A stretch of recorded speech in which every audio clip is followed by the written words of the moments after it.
What is up, YouTube? Welcome back to Stocks by the Numbers. Today's Friday, 2 in the afternoon. A couple hours to go here heading into the weekend, but wanted to do an update here on one of our favorite stocks that, of course, hoping for the best for everybody, and they happen to disappoint bigly again. Name of the company we're talking about is STEM Inc., ticker symbol POS, oh no, excuse me, ticker symbol STEM, listed here on the New York Stock Exchange. Stock right now, $1.45, down about half a point, a little over 24% here on the day. Ticked down to new 52-week lows just now of $1.42, having a slight bounce here back to 145. And if we look at the numbers that came in, they just happen to miss on the revenue side by over 60%, as you do. And the EPS loss obviously widening here, posting a loss of 46 cents on estimates of about 20 cents a share. So obviously not the start that everyone was looking for in Q1. And also I personally was giving them the benefit of the doubt, because if this was the year that they were going to turn it around, Q1 is their smallest quarter. If we go back to 23, you can see about 67 million in Q1, and it kind of continues to snowball throughout the rest of the year, with about now 40-50% of this yearly revenue forecast that supposedly they're maintaining. Apparently, a big chunk of that is now going to come in Q4. So obviously that is several quarters down the road, so we can only talk about the here and now. But in my opinion, I actually think that the stock may not get completely decimated. Now, on the 1 year, we have the 0.5 fib here of 134. And in my opinion, that may be the low that we see.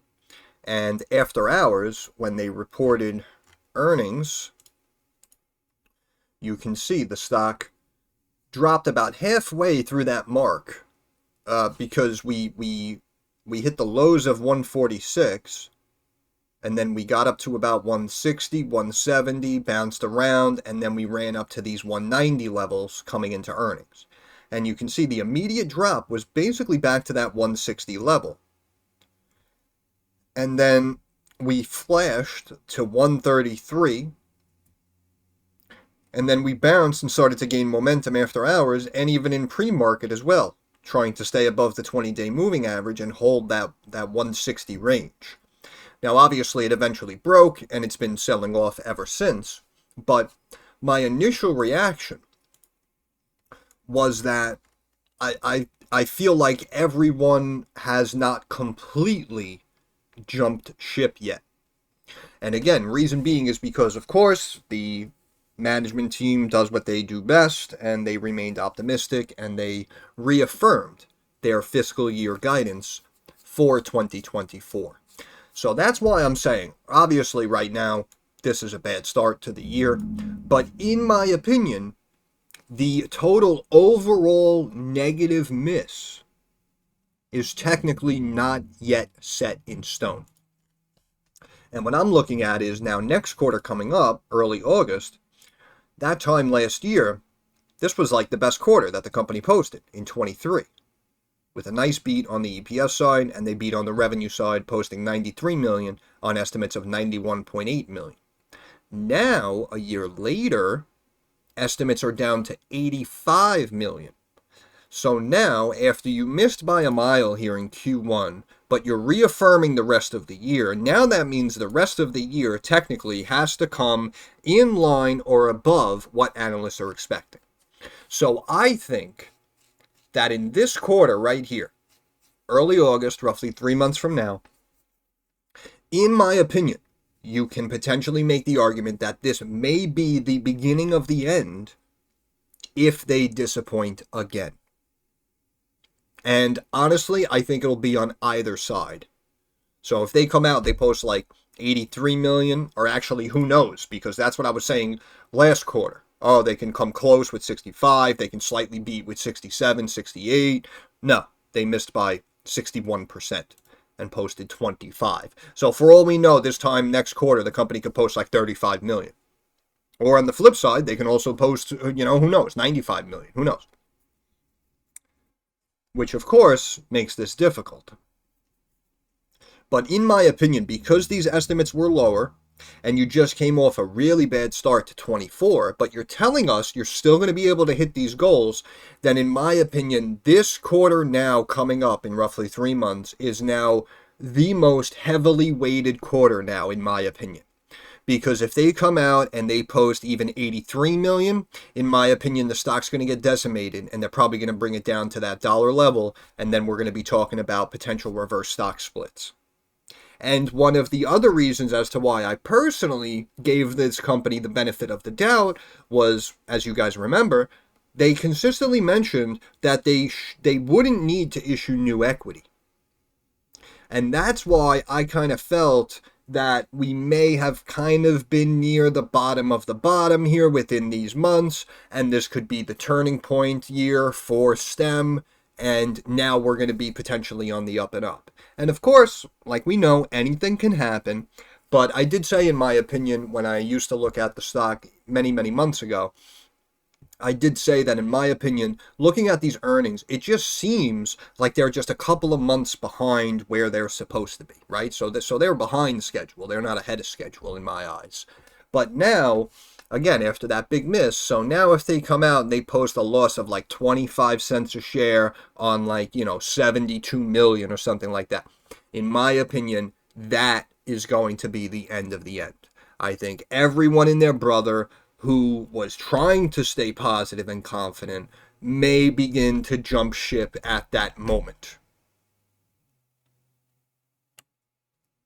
So, again, depending on how long you own it and what your cost basis is, in my eyes, I would consider giving this another quarter.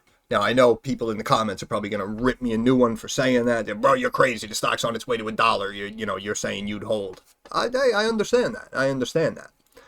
But of course, if they are able to meet or beat these expectations, now the potential positive argument of actually meeting or exceeding that fiscal year forecast, that is now a possibility, and that is now back on the table, which is positive.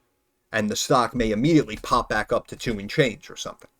So anything can happen, and that's why we know it's not over till it's over. But in my opinion, this is going to be an even more heavily weighted quarter than this. Because even when I saw these revenue numbers, I thought it was completely done. I thought we were going to see, 130, 121, 117. But we're not seeing that. Not yet, anyway, in the moment.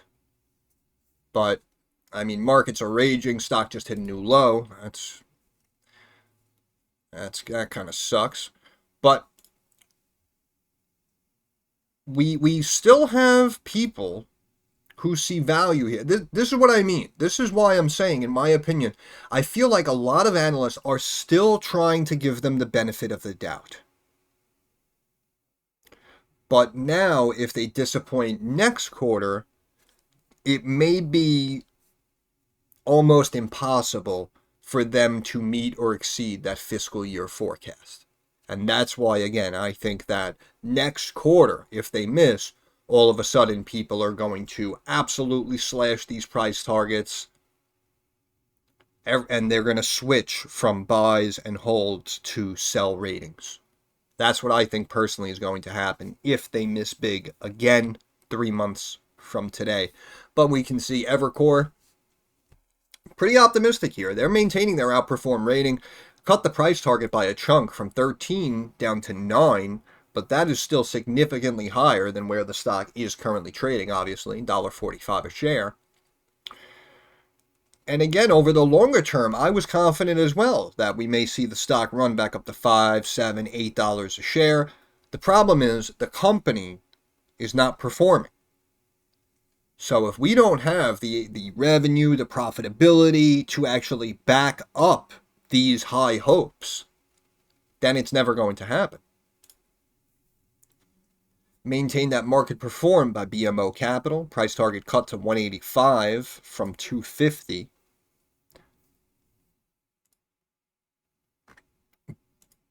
But I wanted to go over what the company actually said. And we can see, obviously, revenue down big. People still kind of maintaining either a buy or a hold. We currently, in the moment, of course, anything can change moving forward, but currently we have no sells or strong sell ratings. Company consistently missing on the EPS side. But there are a couple of positives that people are trying to hang on to. Introduce new software. But again, reaffirming the 2024 operating cash flow, their adjusted EBITDA, gross margin, bookings guidance. So this is what I mean. We still potentially have some positives. But of course, I just feel like it's riddled with too many negatives right now. So again, to miss by that much, you definitely deserve to get chunked down today. And people, again, they want to talk about this $33 million reduction. Supposedly $33 million reduction in revenue due to an updated valuation of certain contract guarantees for hardware revenue recorded in 22 and 23. So when I read that, I immediately kind of started to think negative, because now I'm potentially, I'm speculating, of course, but is it wrong to predict that a class action suit may be coming? All of a sudden, you're going back a year or two, and you have to give revisions to these contracts, and obviously you're not getting more money. You're now reducing it by $33 million, and people want to say, oh, that's the big red flag. In business practice, in my opinion, yes, that is a big red flag. Doesn't really affect this quarter's numbers. I mean, they missed estimates by over 41 million. So even if you wanted to add this 33 million to what they reported, and you just say, oh yeah, it was a big speed bump, it was a rough quarter. Well, guess what? Even if they brought in that 33 million for this quarter, they still missed estimates by 8 million. GAAP gross profit of a loss of 24.2 million, down from positive 1 million this time last year. But see, now you have something like the gross margin, 24%, up from 19%. Losses wider, obviously, 72.3 million versus a loss of a little less than 45 million this time last year. Adjusted EBITDA loss of 12.2 million versus a loss of 13.7 million this time last year. That's what I mean. Some of these numbers are moving in the right direction. But if the business overall continues to report underwhelming results, I really don't think it's going to matter. The operating cash flow was almost flat. So somehow, some way, they are actually doing what they said they would try to do. I believe the original forecast was positive 50 million operating cash flow for 2024. So again, they still technically have some time, but we can see loss of 0.6 million versus a loss of almost 36 million this time last year. Ended this quarter with 112.8 million in cash versus 113.6 million at the end of last quarter. So this is what I mean. We have gross margin up a couple of basis points. We have the operating cash flow, obviously incurring much, much less losses than previously. The cash burn here, not as bad as it used to be, right? So this is what I mean. This is why I can appreciate if you're still hanging on and hoping for the best.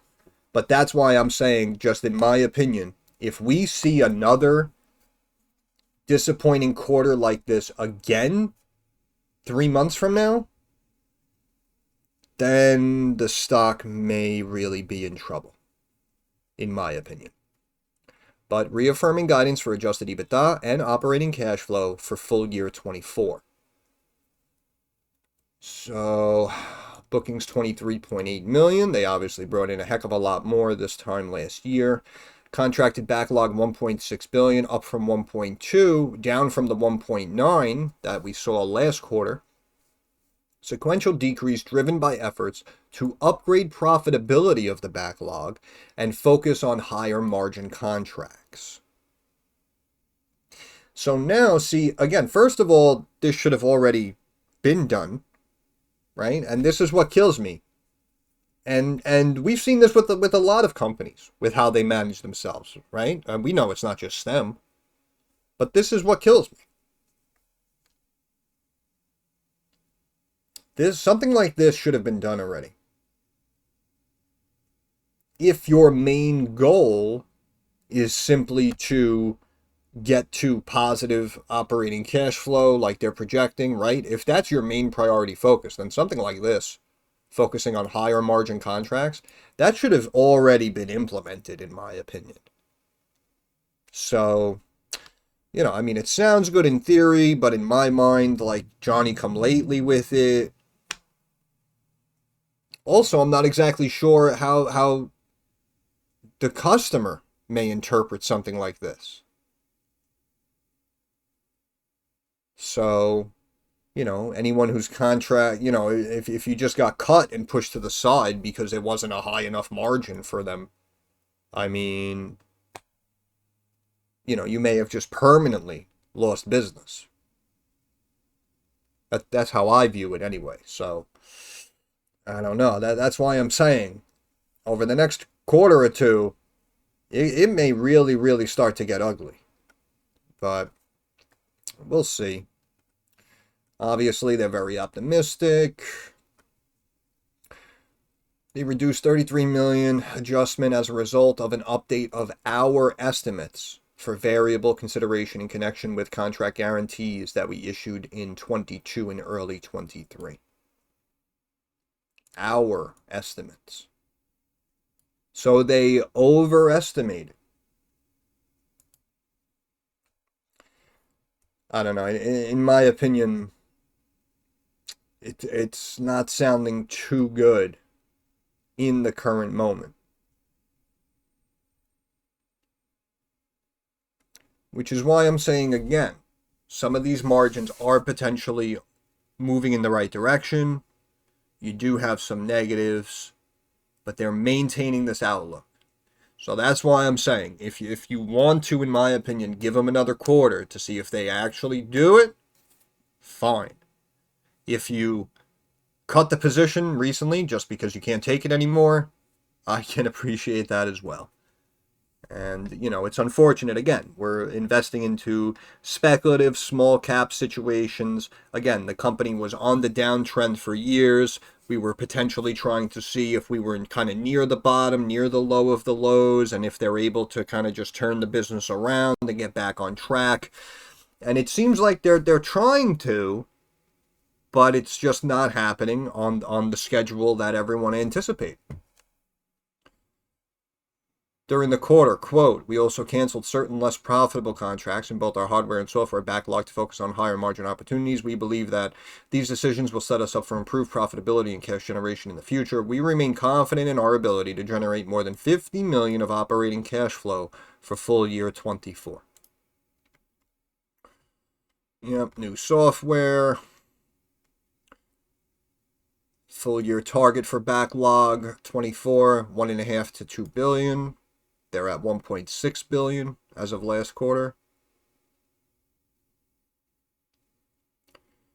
We also expect meaningful year-over-year growth in software services revenue, maintaining our guidance for positive adjusted EBITDA, operating cash flow, strengthening the balance sheet.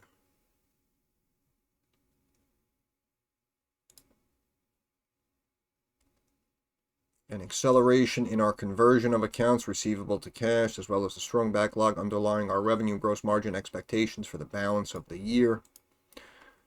Like I said, the problem is, right, it seems like we looked at, the revenue snowballs throughout the quarters. So their better quarters are at the end of the year, Q3, Q4. See, the problem, though, is you can't really just kind of hope and pray that you finish strong, right?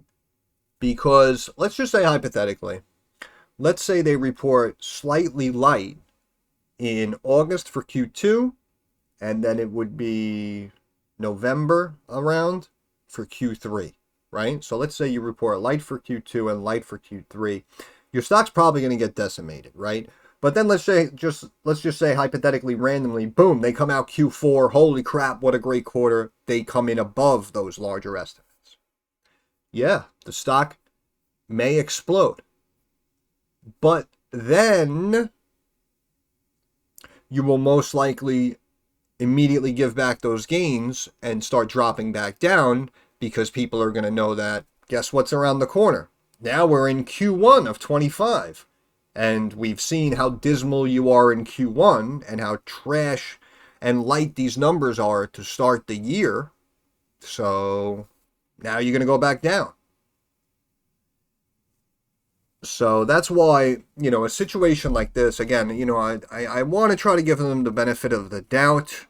A lot of people may call me crazy, but yeah, I don't know. To be expecting, 40-50% of your annual revenue to come in at the end of the year, Q4, I don't know. It would definitely be a situation that I personally wouldn't want to be overlooking. But again, some potential positives.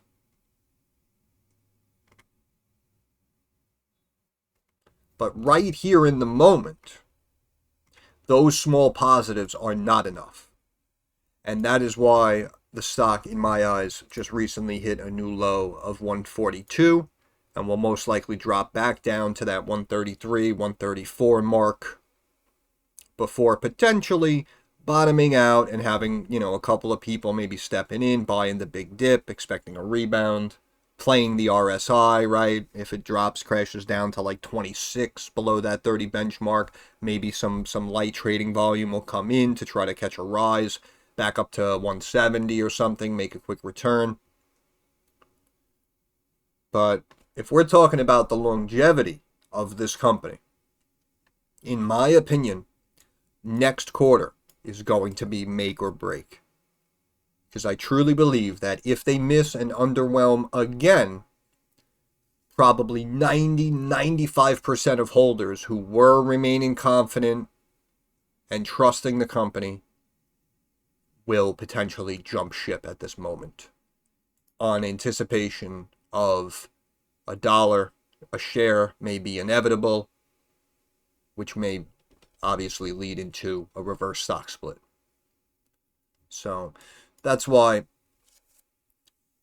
if you want to potentially give this another quarter and turn it around, I can understand that. But again, on the other side, if you held it for a while, are extremely disappointed, and you just can't look at it anymore, so you're cutting your position, I can appreciate that as well. We have to do what we have to do, right? Some of us can't afford to just keep taking these losses and hold it for 3 years and just hope it turns around. So, again, if you're struggling for the year so far overall, if you want to, again, get out of this position, take your loss, and try to roll it into something else that's been, much more stable or an actual growing company, and I can understand. We can see here on the daily, the RSI still up here a little bit above 35, which is why I'm saying we didn't technically hit that bottom yet. So we can potentially continue to sell off and see lows into the 130s. And like I said, if that RSI does hit 30, sub 30, maybe you'll have some traders step in to try to catch a little bit of a rebound. But chances are it will be short-lived. MACD obviously turned towards the downside, and if we continue to stay flat or drop a little bit more, we will potentially cross to the downside, which will accelerate the sell-off. And also here we can see support level $1.46 on the daily. Stock right now $1.45, technically right below that support level. So this is why I'm saying we can potentially see continued sell-offs moving forward. On the weekly as well, we can see the RSI is down, but technically not quite at that 30 sub 30 mark. So we may not have new trading money coming in just yet, but maybe it can happen in the next couple of days. But again, in my opinion, it may be very short-lived. MACD basically flat, just trailing downwards. Let's check the Bollinger Bands real quick and I'll let you go. But bottom Bollinger Band here on the weekly 107. Of course it is possible, but we'll see. We'll see how it holds up. And we can see bottom Bollinger Band on the daily 143. Stock dropped down to 142 and then had a slight bounce. So this is why I'm saying it may not get immediately decimated. This may be just kind of like a slow sell-off here, kind of hanging around these trend lines, dropping down. Maybe we'll get, a little bit of a bounce, and then we'll potentially start to pull back. And, then like a week or two before earnings, we can gain some momentum, try to get back 150, 160, and then we have to wait on these earnings. But again, I know this obviously is bad news, and we were all hoping for a beat, and we found the bottom, and they're turning it around, and oh my God, I'm so glad I held it. I understand what everyone's looking for. Unfortunately, the company did not deliver for us, so that's why I'm saying, again, if you've been involved for a while, if you had a much higher cost and you just couldn't take it, I understand if you hit the sell button. On the flip side, if you want to try to remain optimistic and you're potentially adding to the position during this sell-off and you think over the next 1 to 2 quarters they will be able to turn it around and hit these goals, then of course, I'm with you. I wish you the best of luck. I hope they do turn it around for you. But I just feel like, again, it has just been underwhelming since coming out of the gate, really. And that's why I always say with these SPACs, and again, it's not hindsight, because I said this on multiple companies. When these companies come out, there is not always urgency, in my eyes, that you have to own the stock, right? And that's why this came out, obviously, SPAC around $10, and it immediately ran up and exploded, right? But the problem also is, look, this was 2020, tail end 20 going into 21. So this is what I mean. You still had the stimulus money in play as well. So very, very tricky time to go public. And again, could have given people kind of like that false confidence that this is a company that could potentially take over the world and it's going to grow like an animal. And they ran it up to 50 and it's been consistently dropping for 3 years straight. And this is why I say, in my opinion, when a company does come public, take the time to do your due diligence. And if a company gets listed at, $5.5 billion valuation, but they brought in like $36 million last quarter, do some analysis. Check out some of these numbers. And if it doesn't add up, and it sounds like they took whatever, the high end of the range for the IPO price or whatever the heck it is, do this due diligence. Because we have seen a lot of companies come out of the gate, get a little bit of hype, people get it trending, they talk about it, and then it just inevitably sells off and drops down. Because from day one, it was technically overvalued, but no one said that. Everyone just wanted to buy into the hype. And even if you go back, look at these numbers. Look, estimates of only 20 million. And this is what? This is up here at $24 a share. Right? So this is what I mean. We're talking about multi-billion-dollar valuations. Estimates are only 20 million, and then you miss. And even a situation like this is why, again, you see a beat, but you see the stock dropping anyway, because even up here, still maintaining the 20-plus level, drastically overvalued with the amount of revenue being brought in my opinion. So even with a beat, the stock drops down. And then you miss by a chunk like that. So you continue to drop down, have a little bit of a relief bounce, and then continue to sell off going into next quarter's earnings. Right? Then you have a good bounce back, you gain a little bit of momentum, but you guys can appreciate what I'm saying. Coming out of the gate with these multi-billion-dollar valuations, with these stocks that are doing little or no revenue, it is appearing to me that you have like a 90% chance to just remain patient and get that stock at a much, much cheaper, more attractive, more fair valued price, in my eyes. And again, there are companies who don't fit into that category. You go back, you look at companies who IPO'd like Google, Visa. They had some hype out of the gate and then continued to grow over time as the business grew. The difference was they were also bringing in a decent amount of revenue at the time when they went public, right? So there was a lot of hype around these companies. Everyone wanted a piece. Everyone saw the long-term growth. This company getting hype out of the gate, pure speculation. Pure speculation, in my opinion. But, again, I'm not really here to beat you up. I'm again, I just want everyone to, you got to put a little bit of time in. And if you don't put in any time and you blindly buy a stock like this up at 10, 12, and all of a sudden it's at 2, it mostly, unfortunately, falls on your shoulders. Even though we want to blame the management team and everything. And listen, I appreciate that argument. And I do agree with you. I do agree with you. But again, if a company gets listed public and they're making, 15, 20 million a quarter, they're not worth 3.5, 5 billion valuation that they took right out of the gate.